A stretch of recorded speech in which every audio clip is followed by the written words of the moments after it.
Woi,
sao mà sân woi.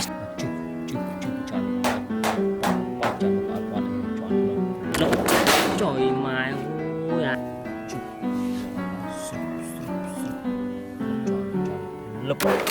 trời mày vô thôi à.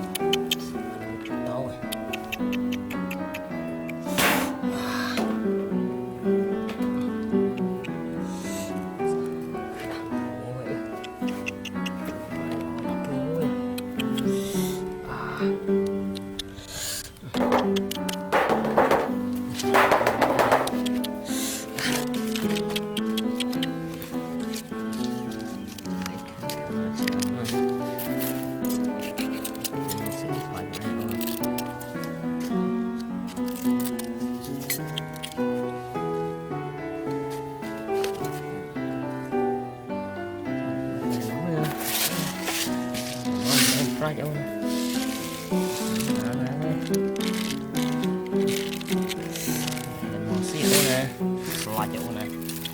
đéo ơi một má nghe cho một mớ à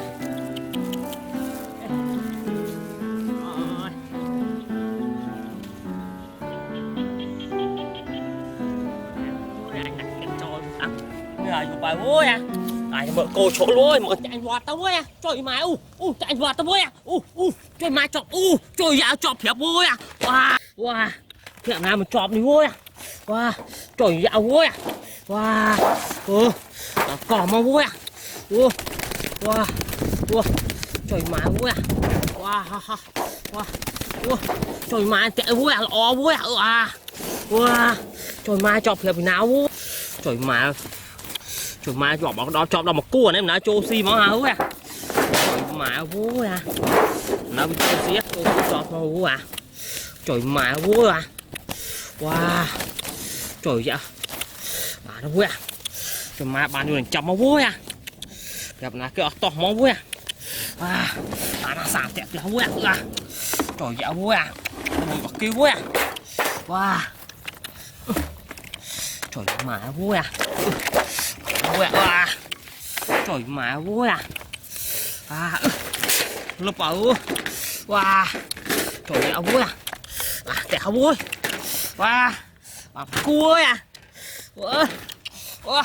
anh vô chậm mà vui